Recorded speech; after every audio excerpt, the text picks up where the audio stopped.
नमस्कार दोस्तों, आप लोग का स्वागत। मैंने आपको बोला था कि मैं अपनी क्लासेस के साथ आऊँगा, तो मैं आ चुका हूँ। अपन बात करने वाले हैं आज गेम थ्योरी के बारे में, खेल सिद्धांत के बारे में। खेल सिद्धांत के बारे में समझने से पहले आपको ये समझना पड़ेगा सर कि मैं आपको कुछ एक थॉट एक्सपेरिमेंट देने वाला हूँ। I am going to tell you two situations and अगर आपको खेल सिद्धांत आ गया तो आपको ये सिचुएशंस भी समझ में अच्छे से आ जाएंगी। ठीक है सर।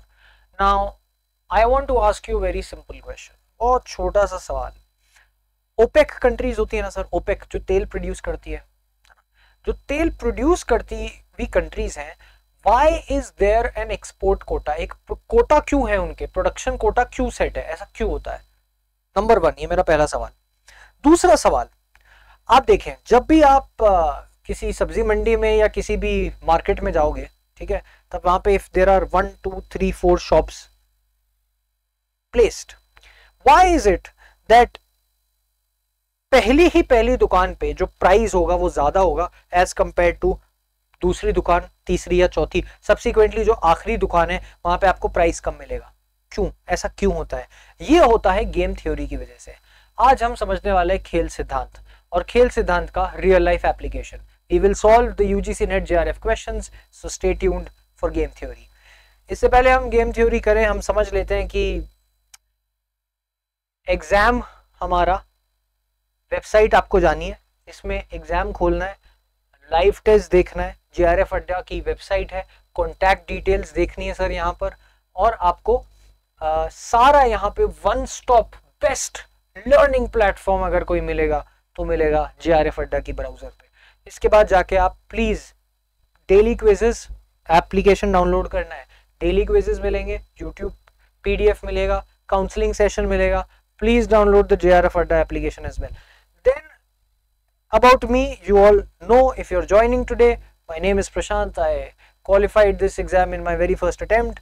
मैं पिछले 6 साल से पढ़ा रहा हूँ, मेरे 5 साल का रिसर्च एक्सपीरियंस है on public economics and developmental economics, as well as I have authored my first book by the time I was 15 and I teach at JRF Adda.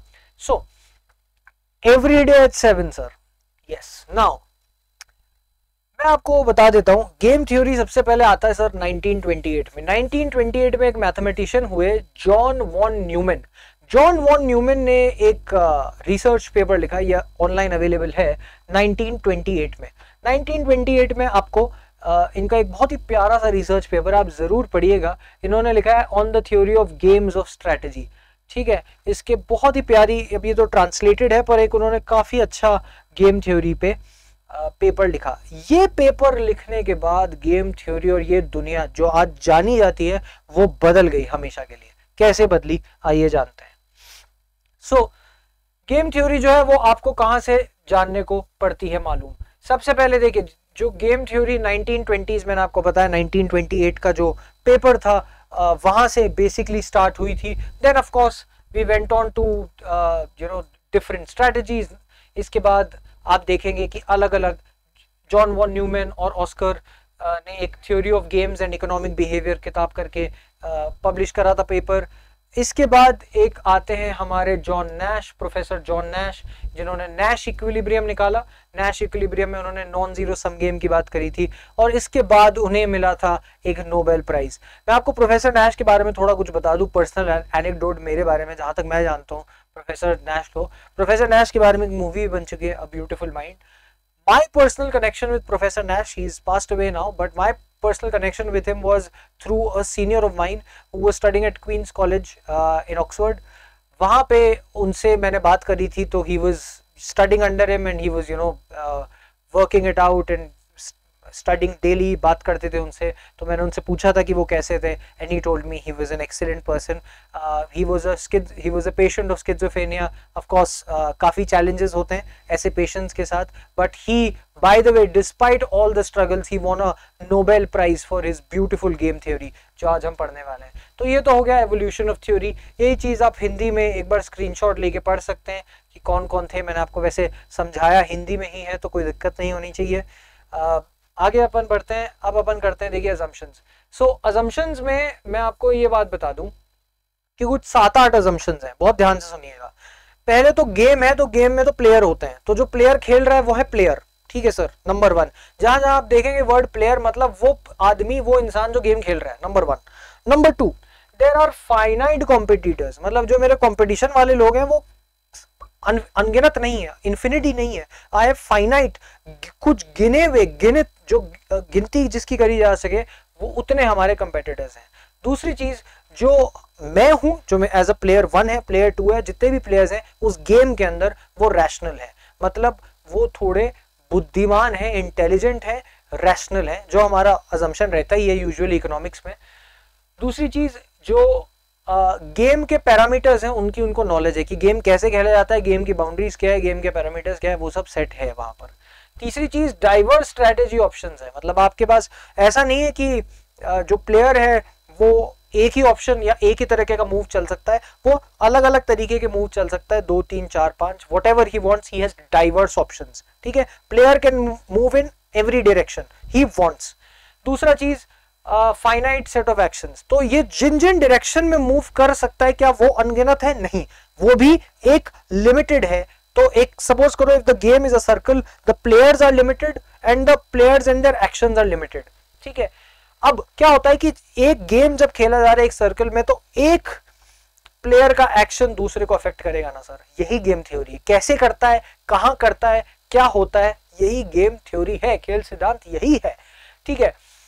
एक इंपॉर्टेंट असम्पशन मालूम पड़ती है सर इसके अंदर, वो है मेरे को करना है मिनिमाइज मेरा क्या लॉस, और मेरे को मैक्सिमाइज क्या करना है सर, प्रॉफिट। तो मेरा जो हानि है मुझे उसे न्यूनतम स्थिर पे, सिचुएशन पे लेकर जाना है, और जो मेरा लाभ है उसे मुझे मैक्सिमाइज करना है। So profit maximization and loss minimization is one of my, as a player की बात हो रही है, प्लेयर का असम्पशन है। दूसरा, साइमल्टेनियस डिसीजन मेकिंग, मतलब एक के बाद एक डिसीजन होते जा रहा है, मतलब अगर प्लेयर ए ने चाल चली तो प्लेयर बी चल रहा है। ऐसा नहीं कि प्लेयर बी रुक रहा है कि वापस प्लेयर ए कब चलेगा फिर मैं चलूंगा, प्लेयर ए ने चला, प्लेयर बी ने इमीडिएटली चल दिया, साइमल्टेनियस, ठीक है, एक के बाद एक। उसके बाद 8वां यहां पर जो असम्पशन है वो है कॉन्फ्लिक्ट ऑफ इंटरेस्ट, मतलब कि ए और बी दोनों साथी नहीं है, ए और बी का ए जो करेगा उससे बी इंपैक्ट होगा, तो there is a conflict of interest. अगर मेरे इंटरेस्ट में एक चीज है तो बी वाले के इंटरेस्ट में वो चीज नहीं होगी, ये कॉन्फ्लिक्ट ऑफ इंटरेस्ट यहां मालूम पड़ता है। ये हुई असम्पशंस, ये अंग्रेजी में है, हिंदी में आप इसका स्क्रीनशॉट ले लीजिए, समझा मैंने, दोनों बाइलिंगुअल लिया है। So what if you recall the assumptions very quickly sir, number 1, players are rational, number 2, there is finite competitors, number 3, there is finite actions that one can take, number 4, you have to maximize your profit and you have to minimize your loss, number 5, there is conflict of interest, and you know all of these other such assumptions। ये सारी assumptions आपने अगर समझ ली तो अब अपन आगे बढ़ते हैं। ये मेरे को रूल्स ऑफ द गेम मेरी हैं, अब अपन गेम पे ऑपरेट करते हैं कि ये है क्या। इससे पहले कि अपन ये समझे कि क्या क्या गेम थ्योरी है, अपन कुछ बेसिक टर्म समझ लेते हैं। प्लेयर मैंने आपको बता दिया, वो इंडिविजुअल्स जो गेम खेल रहे हैं वो प्लेयर है। नंबर 1, स्ट्रैटेजी, जो चाल उन्होंने चली है वो स्ट्रैटेजी है। Every what ever action you made is my strategy, what ever action a player is made is called strategy. अब स्ट्रैटेजीज अलग अलग प्रकार की होती है, उस पर बात करते हैं। पर देखो, every action has a reaction, we all know that. एक एक्शन मेरा है अगर, तो मेरा कोई ना कोई उसका रिएक्शन होगा, उस रिएक्शन को कह दिया पे of.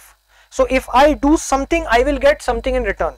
Why am I doing it sir? मेरा assumption बोला क्या, मेरे को profit maximize करना है, I am doing it to maximize my profit, minimize my loss. So whatever action I am taking there is a payoff related to it. उसको quantify कर दिया गया है, ठीक है, उसको कहते हैं payoff. So the quantified result that you get after committing an action as a player in a game theory is called payoff, ठीक है। और एक अलग अलग आपको, अच्छा देखो मैंने क्या बोला, एक तो आपके पास स्ट्रैटेजी है नहीं, अलग अलग स्ट्रैटेजीज चलोगे, आपने एक मूव चला, 2 मूव चला, तो उसकी पॉसिबिलिटीज क्या क्या पे ऑफ, अगर आप यहां गए तो क्या मिलेगा, यहां गए तो क्या मिलेगा, यहां नहीं गए तो क्या मिलेगा, ये आपको पे ऑफ यहां पे समझ में मालूम पड़ता है। ये अगर आपने पे ऑफ देख लिया तो आपको क्लियर हो जाएगा सर पे ऑफ क्या है। पे of matrix is the possibilities of all such पे ऑफ, ओके, ये हो गया मेरा पे ऑफ। अब मैंने देखना क्या सर, मैंने देखना Nash equilibrium. Nash equilibrium is a solution where each player holds the best response to the other player's strategy. No one can improve their payoff unilaterally. क्या होता है Nash equilibrium, बहुत अच्छे से अपन इसको समझेंगे सर, बहुत ही अच्छे से अपन इसे समझने वाले हैं थोड़े से मिनट में, आप तब तक इसे समझते हैं। Dominant strategy, now dominant strategy is one and simply I will give you an example. तो there are a lot of players, cricket players होते हैं ना सर, क्रिकेट प्लेयर्स है क्रिस गेल। क्रिस गेल का गेम स्टाइल क्या है? Attacking, attack करेगा सीधा, you know, go on front foot and straight he'll hit a six. You look at other games, you look at tennis, you'll see somebody called, अभी नए generation क्या है, Carlos एल्करास।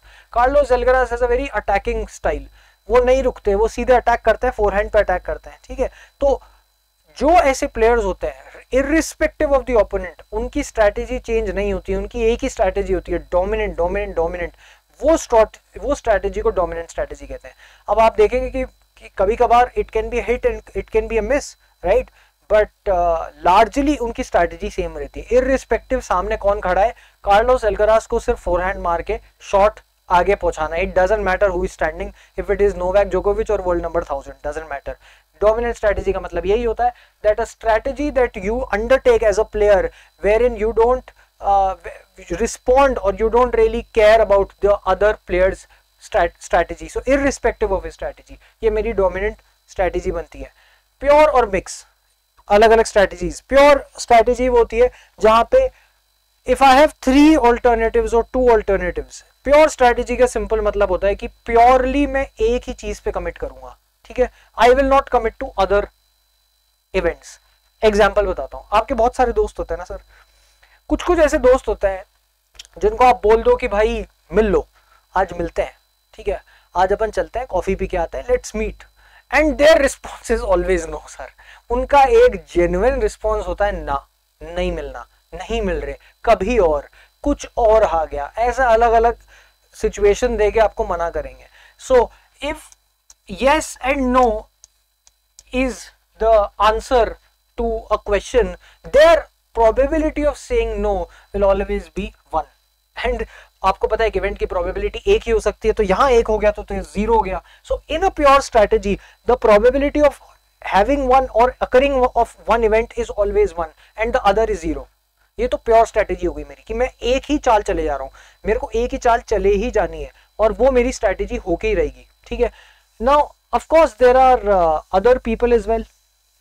अरे कुछ और आपके दोस्त होते हैं ना जो मन मिजाजी होते हैं, कभी हाँ कर दिया, कभी ना कर दिया, कभी हेलो हाय कर दिया, कभी नहीं करे हाय, तो ये होती है मिक्स्ड स्ट्रैटेजी। उनके मूड पे डिपेंड होता है, कभी हाँ कर देंगे तो हाँ कर दिया तो ठीक है भाई ये लो हाफ, कभी हाँ कर दिया, इसको कभी हाँ कर दिया तो 1/4, इसको कभी हाँ कर दिया तो 1/4, व्हाटएवर जो भी यहाँ पर वैल्यू होगी वो टोटल मिला के उसकी probability of that event, suppose the event was a, the probability of that event will always be 1।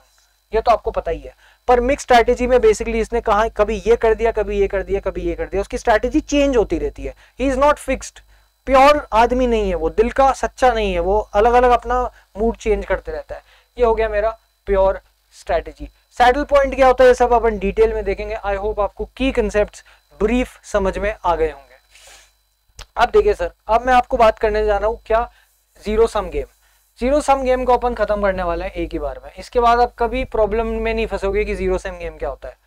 देखो, you must have always heard that politics is a zero sum game, और you must have alternatively heard कि politics, राजनीति जो है वो zero sum game नहीं है।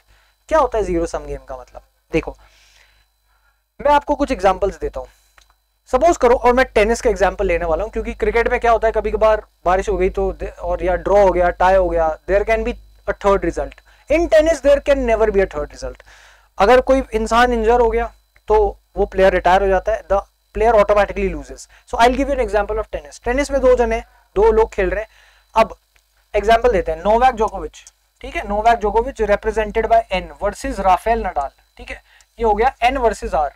Now see, in a zero sum game, the victory of one player will be the defeat of the other. एक player की जीत दूसरी की हार निश्चित है। मतलब कि अगर नोवाक जोकोविच यहां जीतता है +1 तो नडाल यहां पे हारेगा ही हारेगा। नडाल की हार ही जोकोविच की जीत है। समझ गए? बस यही जीरो सम गेम है। अब कैसे सर जीरो सम क्यों पड़ा नाम? बेटा इसको ऐड कर लो, आंसर 0 बनता है, इसीलिए zero sum game. Plus minus, खत्म बात, zero sum game. This is zero sum game. Example थोड़े और रियल लाइफ समझ लेते, फिर मैं आपको ये मैट्रिक्स समझाता हूँ क्या चीज है। जैसे कि कमोडिटी ट्रेडिंग हो गई या पॉलिटिकल इलेक्शन। अब देखो एक सीट से दो कैंडिडेट खड़े हुए हैं, ठीक है, अब दोनों में से सीट तो बढ़नी है, कॉन्स्टिट्यूएंसी तो जाएगी ही जाएगी, हमारे संविधान में लिखा हुआ है सर। इलेक्शन कमीशन का काम ही है कि वो फेयरनेस देखे और एक ना एक को इलेक्ट करे। अब जनता इलेक्ट करेगी तो एक की जीत दूसरे की हार, simple, zero sum game. Now, zero sum game is, if you see here in this matrix, there is +1 -1, there is -1 +1. इन सारे कॉम्बिनेशंस का जो रिजल्ट है वो आप देखोगे जीरो ही बनेगा, खुद देख लो एक बार, जीरो ही बनता है, ठीक है, इसीलिए इसको जीरो सम कहते हैं। मैंने आपको इसको एक्सपेंडेड इसीलिए लिखा कि आपको समझ में आ जाए। जब भी आप जीरो सम गेम को देखोगे, ऐसी मैट्रिक्स को अगर आप देखोगे तो you will never see it this way, +1 -1 ऐसे नहीं देखोगे।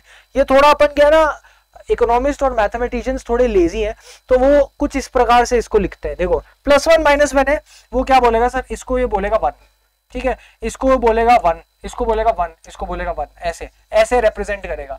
जब भी यहाँ पे सिंगल डिजिट दे रखा होगा ईच मैट्रिक्स का, आपको अज्यूम करना है कि वो जीरो सम गेम है। क्यों? क्योंकि इसका मतलब ये है कि अगर यहाँ +1 है तो यहाँ -1 है, ये मेरे कोऑर्डिनेट बन गए।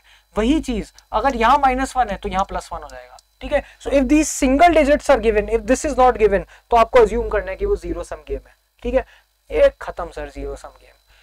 इससे बड़ी एक्सप्लेनेशन आपको मिलेगी क्या जीरो सम गेम की? आ गया समझ में? तो जीरो सम गेम की क्या, जिसका ऑल्टरनेटिवली +-1 करके सिंगल डिजिट और किसी की जीत दूसरे की हार, खत्म बात। ये हो गया जीरो सम गेम।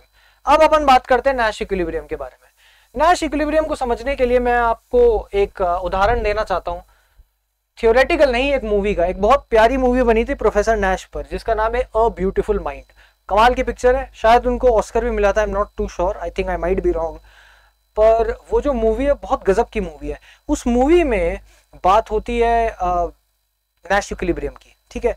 तो जब नैश इक्विलिब्रियम आया तो कैसे आया, वो उसको पिक्चराइज करके दिखाया गया है। हम भी उस पिक्चर से समझते हैं। I have captured certain stills, I will explain to you. अगर आपने मूवी नहीं देखी है मैं समझाऊंगा क्या सिचुएशन है और अपन उसके थ्रू नैश इक्विलिब्रियम को समझेंगे। देखो ये है हमारे प्रोफेसर नैश। प्रोफेसर नैश बैठे हैं कहीं कैफे में अपने दोस्तों के साथ, ये उनके दोस्त हैं यहाँ पे, और भी कुछ दोस्त हैं जो इस स्क्रीन पे दिख नहीं रहे, पर there are other friends as well. Now sir professor Nash is sitting here, he sees a woman, उन्हें एक महिला दिखती है। वो महिला कुछ इस प्रकार दिखती है, ये है महिला, ठीक है। ये महिला को जब देखते हैं प्रोफेसर नैश तो वो बोलते हैं कि हम जाके इनसे बात करेंगे, हेलो हाय करेंगे, ठीक है।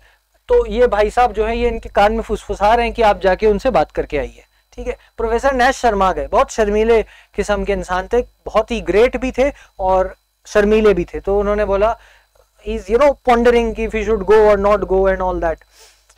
तब तक उनका एक साइड में एक दोस्त होता है, वो बैठ के बोलता है कि ये जो चारों पांचों लोग बैठे हैं, they will all go and approach madam, बहन जी। अब बहन जी के साथ भी और महिला मित्र भी हैं, ये हमारी बहन जी है और यहाँ पे और भी महिला मित्र आपको दिख जाएंगे, ठीक है। तो जो बहन जी है वो अकेली नहीं है, उनके साथ और भी लोग हैं, ठीक है। तो अब सर क्या कहते हैं यहाँ पे, प्रोफेसर नैश यहाँ पर ये कहते हैं भाई कि he is pondering and his friend then says कि वो बात करता है एडम स्मिथ की, वो बात करता है कंपटीशन की। एडम स्मिथ ने क्या बोला था? एडम स्मिथ ने बोला था कि हम लोग जाएंगे and I will do what is best for my self. Adam Smith बोलता है मैं वो करूंगा जो मेरे लिए बढ़िया है। Now consider this thing happening in a group. एक ग्रुप के अंदर अगर सब वही करने लग गए जो उनके लिए अच्छा है तो डिजास्टर होगा कि नहीं होगा? प्रोफेसर नैश की बत्ती जलती है वहां पे, यूरेका मोमेंट आता है। प्रोफेसर नैश बोलते हैं कि देखो Adam Smith needs revision, Adam Smith गलत था। अगर मैं सब के सब ने वो करने स्टार्ट कर दिया जो सबके लिए अच्छा है तो फिर किसी के कुछ हाथ में नहीं आएगा, ठीक है। तो अगर सब के सब उन महिला से बात करने चले गए तो फिर कोई एक्चुअली असल में बात कर नहीं पाएगा।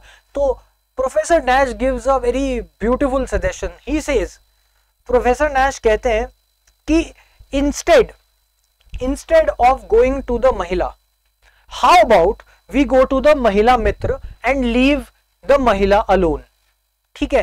बाकी लोगों के साथ, बाकी महिलाओं के साथ आप घुल मिल जाइए पर इनको आप छोड़ दीजिए।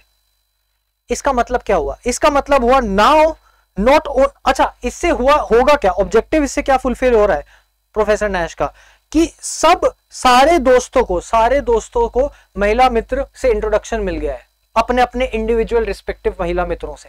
तो एंड ये मैडम यहां अकेली रह गई। ये अकेली इसलिए रह गई, why? Because of Nash equilibrium. Nash equilibrium sir ने, प्रोफेसर नैश ने ये बोल दिया that Adam Smith needs revision, the group should do two things. बहुत ध्यान से सुनना। I will do what is individually best for myself, but I should also do, मुझे वो भी करना चाहिए जो ग्रुप के लिए भी सही है। दोनों ही जगह जब ये दोनों आपको सर्कल्स मिल जाएंगे, इसका मतलब वही नैश इक्विलिब्रियम है। मतलब in a game, in a strategy, wherever there is, जहां भी वहां पे इंडिविजुअल अच्छी चीज हो रही है और ग्रुप की भी अच्छी चीज हो रही है, वही नैश इक्विलिब्रियम है। So what is good for the individual and what is also good for the group is where Nash equilibrium will exist। इसको अपन एग्जांपल के थ्रू अब यहां पर समझते हैं। देखो, so if you see here, Nash equilibrium is a key concept in, it is an optimal strategy। optimal मतलब सबसे बढ़िया, सर्वश्रेष्ठ strategy where each player has the best response to the other player's strategy। Why? Because he will do what is best for himself and he will also do what is best overall as well। तो अब देखो, Nash equilibrium अगर आपको निकालना हो तो आप कैसे निकालोगे? बहुत ध्यान से सुनना। मैंने आपको क्या बोला? To circles sir, to circles, one what is good for my self and one what is good overall. To circles, remember this, to circles, I need to circles. ठीक है, अब सुनो, मेरे पास एक मैट्रिक्स है 2 into 2, दो प्लेयर है। अब इस मैट्रिक्स को समझ लो, ये प्लेयर ए है, प्लेयर ए ने यहाँ पे ये चला है, प्लेयर बी ने यहाँ पे ये चला है, ऐसे करके अलग अलग इनकी मैट्रिक्स दे रखी है, पे ऑफ मैट्रिक्स दे रखी है। मुझे नैश इक्विलिब्रियम अगर निकालना है तो मैं ऐसे निकालूंगा, मैं जाऊंगा यूं। अच्छा, अजम्पशन याद करो मेरे भाई, अजम्पशन क्या था? अजम्पशन बहुत सिंपल की ये चीज कह रहा था that I will maximize my profit and I will minimize my loss. याद करो, मेरे को लाभ तो करना है, मेरा लाभ बढ़ाना है और मुझे मेरी हानि जो है वो कम करनी है। तो मेरे को अब नैश इक्विलिब्रियम में क्या देखने को मिलेगा? यहाँ पर मैं यूं जाऊंगा वर्टिकल, ऐसे वर्टिकल। तो पहले मैं इस वाले कॉलम में वर्टिकल यूं जाऊंगा, फिर मैं जंप करूंगा दूसरे वाले कॉलम में, मैं वर्टिकल यूं जाऊंगा, फिर मैं इस वाले कॉलम में वापस आऊंगा, मैं यूं जाऊंगा, फिर मैं नीचे वाले कॉलम में आऊंगा और फिर मैं यूं जाऊंगा। समझो कैसे? पहले मैंने बोला था यूं जाएंगे, सारी वैल्यूज होंगी 2 और 1, मेरे को मैक्सिमाइज करना प्रॉफिट, मतलब कि ज्यादा वैल्यू प्रेफर करनी है मुझे। ठीक है, तो फॉर ए हियर क्या प्रेफर होगा? ए 2 या 1? बड़ा क्या है? 2। Great, done. इधर आ जाओ भाई, अब बी में आ गए, 0 और 1 क्या बड़ा है सर? 1। लगा दो गोला। ठीक है, अब देखो, अब मैं ना इसको चेंज कर देता हूँ कलर को, तो आपको कोई दिक्कत नहीं होगी सच। अब ध्यान से देखो, ठीक है, अब मैं यूं जा रहा हूं, यूं चला गया, यूं चला गया, यहां से मैंने 2 पकड़ लिया, इधर से 1 पकड़ लिया। अब मैं यूं देखता हूं, इसमें 2 और 1, इसमें बड़ा क्या है? 2 है। ब्यूटीफुल, लगा दो गोला, 2। नीचे देखो, फिर 0 और 1 लेट रहे ना, 0 और 1 क्या बड़ा है? 1। नैश इक्विलिब्रियम कहां होता है भाई? जहां आपको मिल जाए 2 गोले, 2 circles. I will do what is best for me and I will also do what is best overall. That is Nash equilibrium. Where is Nash equilibrium, sir? The Nash equilibrium is at 2 conditions, 2, 2 and 1, 1. इसका मतलब मैंने example आपको इसीलिए भी दे दिया है कि आपको पता चले कि Nash equilibrium can exist in 2 positions। ठीक है, तो you have found out the Nash equilibrium. Beautiful, आपको आ चुका है Nash equilibrium समझ में। अब अपन देखते हैं एक एग्जाम्पल और। ठीक है, एक एग्जाम्पल और समझते हैं किस तरीके से हमें इस पर्टिकुलर मैट्रिक्स का नैश इक्विलिब्रियम निकालने को मिलेगा। मैं इसको इस वाले कलर से करके देखता हूँ। ठीक है, इसको निकालेंगे सर, कैसे निकालेंगे? मैंने बोला क्या, नीचे चलेंगे पहले तो, ऐसा। ठीक है, इसमें 10 और 0 क्या बड़ा है सर? 10। 0 और 20 क्या बड़ा है सर? 20। कलर चेंज, ये लो हो गया कलर चेंज। हाँ भाई, अब लेटते हुए 10 बड़ा है कि 0 बड़ा है सर? बड़ा है क्या? 10। 0 बड़ा है कि 20 बड़ा है? बड़ा है क्या? लग गए क्या 2 गोले? हाँ भाई लग गए, लग गए। कहाँ पे? It is at 10, 10 and it is at 20, 20. This is what sir? This is nothing but Nash equilibrium. ये मेरा ऑप्टिमल पॉइंट है, इससे बढ़िया कुछ हो ही नहीं सकता। Nash equilibrium, remember, देखो, there is a difference between Nash equilibrium and Pareto optimality. Pareto optimality, ये जो 0, 0 है ना, ये 0, 0, इसकी Pareto ऑप्टिमल कंडीशन है। Pareto ऑप्टिमल कंडीशन है, ये Pareto ऑप्टिमल कंडीशन है, मतलब इससे बढ़िया कुछ हो ही नहीं सकता। Pareto ऑप्टिमैलिटी है ये। पर Nash इक्विलिब्रियम यहां नहीं है। ये Nash इक्विलिब्रियम आपको 10, 10, 20, 20 मिलेगा। ठीक है, तो परीटो ऑप्टिमैलिटी इसकी 0 0 है। आपको ये चीज इसीलिए मैंने यहाँ पे 0 0 डाला, तो आपको समझ में आ जाए that this is the परीटो optimal condition here. 10 10 20 20 is the Nash equilibrium. बढ़ते हैं आगे। अब मेरे को बताओ भाई लोग, यहाँ पे अपन इसको इस तरीके से कैसे सॉर्ट करते हैं। अभी तक तो हमने 2 on 2 मैट्रिक्स करी थी, अब हमारे प्यारे स्टूडेंट जो है हमको करके बताएंगे किस प्रकार आपको 3 on 3 मैट्रिक्स में नैश इक्विलिब्रियम। तो मैं इसमें सवाल बोल रहा हूँ, identify the Nash equilibrium here, ये मेरा सवाल है। मैंने इसीलिए यहाँ पे red red red blue blue blue, ताकि आपको पता है जहां रेड है वहां जाना है वर्टिकल और जहां ब्लू है वहां जाना है हॉरिजॉन्टल। तो करें, करते हैं, नीचे जाते हैं सर। यहां से 90 80 100 क्या बड़ा है सर? 100। ओके, मैं इसको 130 कह रहा हूँ, ठीक है, सेम वैल्यू लिखी हुई थी फॉर योर ईज। 120 बड़ा है, 130 बड़ा है कि 100 बड़ा है? क्या बड़ा है सर? 130। Okay done. इसमें आओ, देखो 120 160 150 क्या बड़ा है? 160। Cool, done, sorted. यहां तक कोई दिक्कत? I hope not. यूं गया यूं गया यूं गया, बड़ी वैल्यूज निकालनी, क्यों? असम्पशन में दे रखा है। अब यूं जाना है, 90 80 100 क्या बड़ा है? Colour change, colour change sir, colour change, blue, या अपन कोई दूसरा कलर कर लेते हैं, इसको करते हैं व्हाइट। व्हाइट तो दिखेगा ही नहीं, अब अपन ब्लू ही कर लेते हैं। तो भाई 100 90 और 80 में बड़ा क्या है? 100। ब्यूटीफुल। 120 120 160 क्या बड़ा है? 160। 120 160 150 क्या बड़ा है? 160 160। सो नाउ क्या बोला था मैंने कि नैश इक्विलिब्रियम कहाँ आएगा? जहां आपको 2 सर्कल्स दिख जाएंगे। प्रोफेसर नैश ने 2 सर्कल हमें यहाँ दिखा दिए। So my Nash equilibrium is at 160 160 and Nash equilibrium therefore is found and it is sorted. Nash equilibrium का कंसेप्ट यही मालूम पड़ता है। ठीक है सर, यहां तक आपको क्लियर हो गया होगा कि कैसे Nash equilibrium निकालना है। एक आपको एडिशनल कंसेप्ट मैं सिखा देता हूँ, समझा देता हूँ। एडिशनल कंसेप्ट स्ट्रैटेजी एक होता है डोमिनेंट स्ट्रैटेजी, अगर आपको निकालनी हो तो। अगर इसी कंसेप्ट से मेरे को डोमिनेंट स्ट्रैटेजी निकालनी है तो अगर सपोज करो, ठीक है, मैं रेड से कर रहा हूं क्योंकि ये सिचुएशन अभी है नहीं पर मैं बना रहा हूं। सपोज करो यहाँ पे मैंने 150 कर दिया होता या इधर 150 अगर आ गया होता, तो ये तीनों जो यहाँ पे सेट हो चुके हैं, तीनों जो इधर आ गए हैं, इसका मतलब ये डोमिनेंट स्ट्रैटेजी होती है। No matter what the opposition is or opposition is doing, the player would only have been doing this. यही करते जा रहा था वो। ये हो गई मेरी डोमिनेंट स्ट्रैटेजी। ठीक है, इसका अपन बाद में एक बार या तो डिटेल लेक्चर ले लेंगे इन अदर पार्ट्स। अगर ये बड़ा पार्ट हो जाता है तो अपन इसको तोड़ के आगे कर लेंगे। पर सर जीरो सम गेम समझ में आया, अजम्पशन समझ में आई, नैश इक्विलिब्रियम आया और निकालना आ गया। ठीक है, अब बढ़ते अपन आगे। अब अपन बात करते सर कि सैडल पॉइंट क्या चीज है। सैडल पॉइंट क्या चीज है? तो मैंने आपको एक नाम लिया था स्टार्ट में, याद करो, 1928 में जॉन वैन न्यूमैन, उन्होंने 1944 में भी एक प्यारी सी रिसर्च पेपर निकाला था एक मैथमेटिशियन के साथ में। उन्होंने इस चीज को बहुत प्यारे तरीके से समझाया, सैडल पॉइंट को। Saddle point is basically a point. What point sir? क्या पॉइंट है? ये पॉइंट वो है जहां पे प्लेयर्स की कंडीशन एकदम ऑप्टिमल है, ऑप्टिमल कंडीशन है, एकदम ऑप्टिमल। ठीक है सर, आया समझ में? अभी देखो, it is a zero sum game, it is a zero sum game. ये जीरो सम गेम है with two players. A saddle point refers to a cell, मतलब एक सेल का मतलब ये अपन ने करा था ना अभी थोड़ी देर पहले, 160 to 160, ये एक सेल हो गई। Payoff matrix that is the minimum value and the column is the maximum value its row. अब क्या इसका क्या हिसाब किताब है वो समझते हैं। So saddle point is a point in a payoff matrix where, इसको हटा रहा हूं मैं, where the minimax is equal to the maximin. अगर आपने मिनी मैक्स और मैक्सी मिनी को बराबर कर दिया तो वो आपका सैडल पॉइंट निकल जाएगा। ठीक है, कैसे क्या होता है समझते हैं, आइए देखते हैं। So understand this, I will remove this entirely. देखो, आपके लिए आसानी से समझ लेते हैं अपन क्या मेरा सैडल पॉइंट निकलेगा। अब देखो, पहले तो मुझे बताओ, आइडेंटिफाई नंबर 1 सवाल number 1, identify the nature of matrix, the nature of game, sorry, identify the nature of game. पहला सवाल है नेचर ऑफ गेम, बताओ क्या है नेचर ऑफ गेम। ऑप्शन मैं आपको 2 दे देता हूं, जीरो सम है कि नॉन जीरो है। नॉन जीरो है कि जीरो सम है?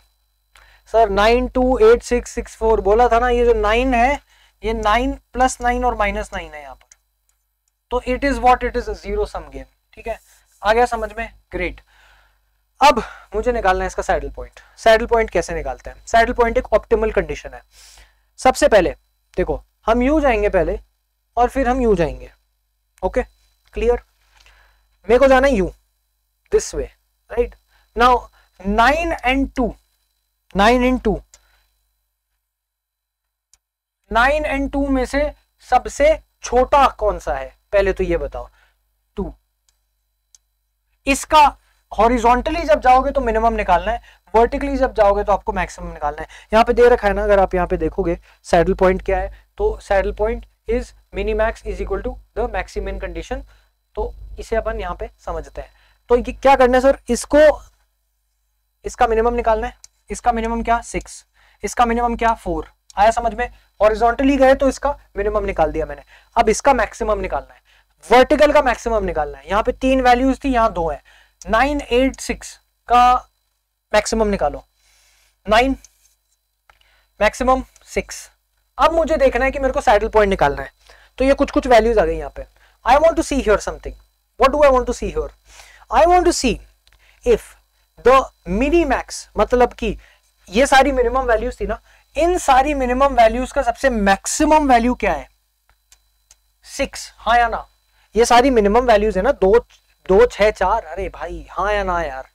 उसके बाद जो इन मिनिमम वैल्यूज में से जो मैक्सिमम वैल्यू है मैंने उसको गोला कर दिया। ठीक है, अब ये सारी मैक्सिमम वैल्यूज थी, सबसे मैक्सिमम निकल गया। इसका मिनिमम निकालना है। इसका मिनिमम है 6। So I can say that the Minimax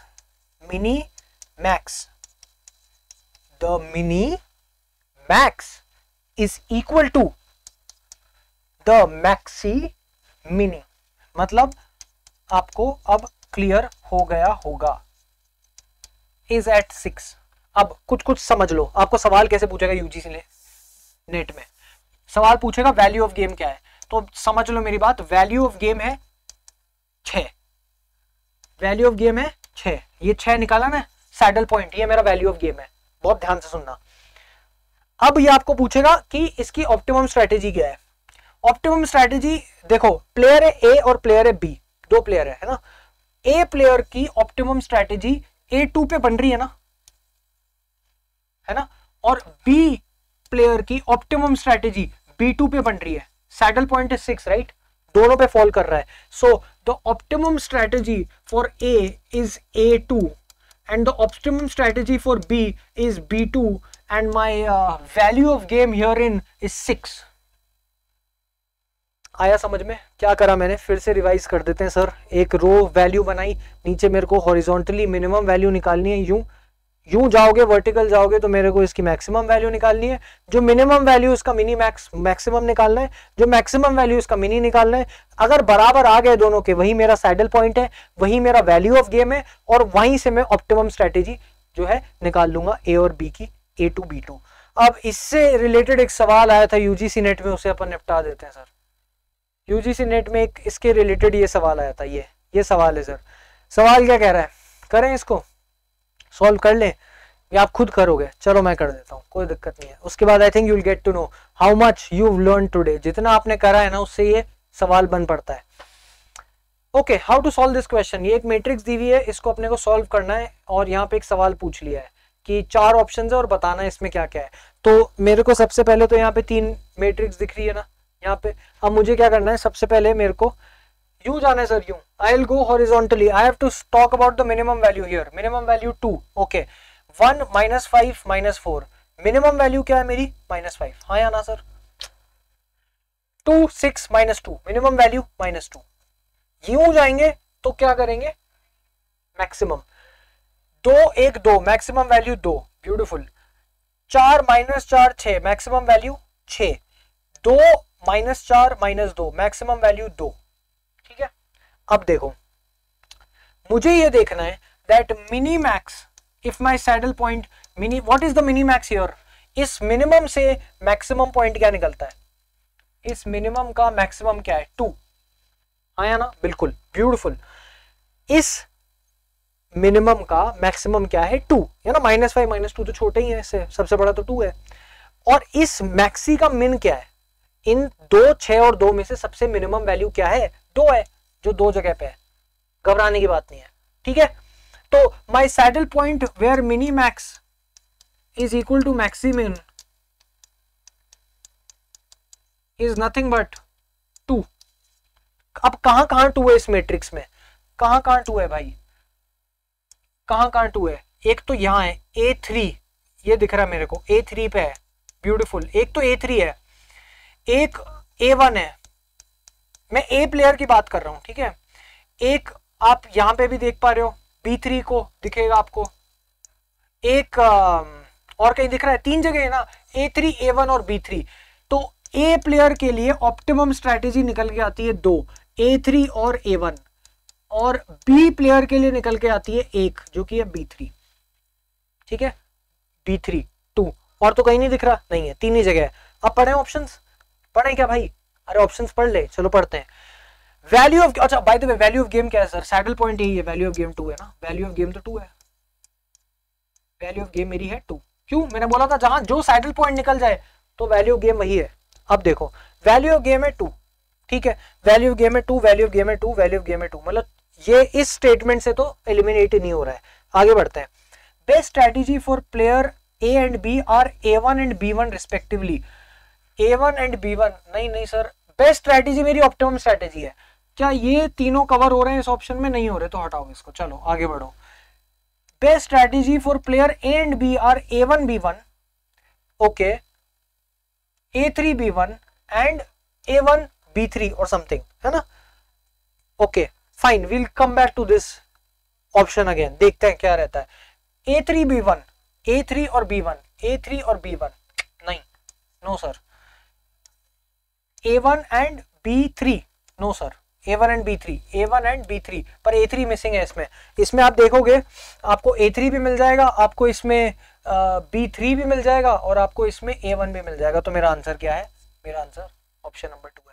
तो इस प्रकार आपने इस यूजीसी नेट के सवाल को उड़ा दिया है, सिर्फ क्या करने के लिए, आपने बहुत इजीली इसको नैश इक्विलिब्रियम को, सॉरी सैडल पॉइंट को देखते हुए निकाला। अब सर 2 मिनट आप मेरा बहुत ध्यान से चुपचाप सुनेंगे, मैं पानी पी लेता हूं, क्योंकि what I am going to do is I am going to do a nice little wrap session. हमने जो भी करा उसको हम रिवाइज करेंगे, तैयार हो? Okay, so we did game theory, हमने गेम थ्योरी करी। हमने गेम थ्योरी में क्या बोला सर, हमने बोला गेम थ्योरी अगर हम कर रहे हैं तो वो खेल सिद्धांत, खेल सिद्धांत में जॉन वैन न्यूमैन ने 1928 में एक प्यारी सी रिसर्च पेपर निकाल दिया था। उसके बाद 1944 के अंदर उन्होंने एक मैथमेटिशियन के साथ अपनी एक थ्योरी ऑफ गेम्स करके एक बहुत ही प्यारी रिसर्च पेपर निकाला। उसके बाद जॉन नैश ने नैश इक्विलिब्रियम 1951 के अंदर निकाला। उनको 1994 के अंदर मिलता है क्या, उनको मिलता है 1994-95 के अंदर Nobel prize for Nash equilibrium. हमने उसके बाद असम्पशंस देखे थे, हमने देखा था असम्पशंस में क्या क्या है, एक तो रैशनल प्लेयर है, फाइनाइट कॉम्पिटिशन है, और हमने देखा था कि फाइनाइट रिजल्ट्स भी है, फाइनाइट स्ट्रैटेजीज भी है, और हमने देखा था कि हमें मैक्सिमाइज क्या करना है हमारा प्रॉफिट और मिनिमाइज क्या करना है हमारा लॉस। ये थे हमारे असम्पशंस। उसके बाद हमने बात करी थी स्ट्रैटेजी, हमने देखा था कि प्लेयर कौन है जो गेम में होता है, हमने देखी थी स्ट्रैटेजी क्या है जो मेरे एक्शंस है, हमने और उस एक्शंस के कॉन्सिक्वेंसेस क्या है, पे ऑफ, उसकी पॉसिबिलिटीज क्या है उन एक्शंस की, पे ऑफ मैट्रिक्स। फिर नेक्स्ट चीज हमने देखी प्योर स्ट्रैटेजी क्या होती है। प्योर स्ट्रैटेजी मतलब एक इवेंट में लगातार आदमी एक ही चीज करते जाएगा, उसकी इवेंट की पॉसिबिलिटी होगी 1, बाकी की प्रोबेबिलिटी होगी 0। मिक्स्ड मतलब वो यहां जा रहा है, यहां जा रहा है, यहां जा रहा है, ठीक है। तो अगर सपोज करो कि लेफ्ट और राइट चल रहा है एक आदमी, तो अगर सिर्फ लेफ्ट ही चले जा रहा है तो वो है प्योर स्ट्रैटेजी। लेफ्ट और राइट में कॉम्बिनेशन में चेंज करते जा रहा है वो है क्या, मिक्स्ड स्ट्रैटेजी। इसके बाद हमने बात करी थी डोमिनेंट स्ट्रैटेजी की। डोमिनेंट स्ट्रैटेजी में मैंने एग्जांपल दिया था क्रिस गेल। क्रिस गेल एक ही तरीके से खेलता है, अटैकिंग। तो dominant strategy is very very dominant, it will only be singularly and unilaterally irrespective of the opponent, जो भी वो कह रहा है वो करेगा, ठीक है। Dominant strategy done. इसके बाद हमने बात करी जीरो सम गेम की। जीरो सम गेम का मतलब वो एक का फायदा दूसरे का नुकसान, +1 -1 इंडिविजुअली लिखी जाती है, तो ये हो गया जीरो सम गेम। इसके बाद हमने बात करा नैश इक्विलिब्रियम। नैश इक्विलिब्रियम में हमने बोला कि हमें सबसे पहले तो यूं वर्टिकली चलना है। अगर एक मैट्रिक्स दे रखी है यहाँ पे तो वर्टिकली में सबसे बड़ा आइडेंटिफाई करना है, यूं करके, और फिर हमें दूसरे में हॉरिजॉन्टली आइडेंटिफाई करना है। तो हमारा जो जहां 2 गोले लग जाएंगे, जहां पे 2 ऐसे गोले लग जाएंगे, वो मेरा नैश इक्विलिब्रियम हो जाएगा। नैश इक्विलिब्रियम के बाद मैंने बोला था saddle point. Saddle point is the optimum point. Saddle point usually वो होता है जहां पे आपने हॉरिजॉन्टल के सारे मिनिमम वैल्यूज निकाले, वर्टिकल के सारे हमने मैक्सिमम वैल्यूज निकाले, जो मिनिमम निकाली थी उसकी मैक्सिमम और जो मैक्सिमम निकाली थी उसकी मिनिमम, अगर वैल्यू बराबर होती है, जिस पॉइंट पे बराबर होती है वो सैडल पॉइंट, वही मेरा वैल्यू ऑफ गेम, और जहां पे वो लोकेटेड है वो मेरी ऑप्टिमम स्ट्रेटेजी। ये हमने कंप्लीट कर लिया है सर, इतने सारे topics in whatever minutes we have done it. In the next session अगर आप मांगेंगे तो हम बात करेंगे मिक्स स्ट्रेटेजी की आपके साथ, पर मेरी बात सुनो, मिक्स स्ट्रेटेजी पार्ट 2 इसका आएगा, तभी आएगा जब आप इसे मैक्सिमम शेयर करोगे, मैक्सिमम लाइक करोगे, और you know as John Nash ने एक बहुत ही प्यारी बात करी थी। ये हमारे जॉन नैश हैं, इन्होंने बोला subscribe to Prashant sir on JRF Adda, may be शायद बोला होगा, तो प्लीज इनकी बात सुने, सब्सक्राइब करें, target 100 like sir, target a lot of comments, please comment करें, लाइक करें, अपने स्टडी ग्रुप में दें। पार्ट नंबर 2 आने वाला है, जैसे ही 100 लाइक्स होंगे पार्ट नंबर 2 भी आ जाएगा। धन्यवाद आप लोग का।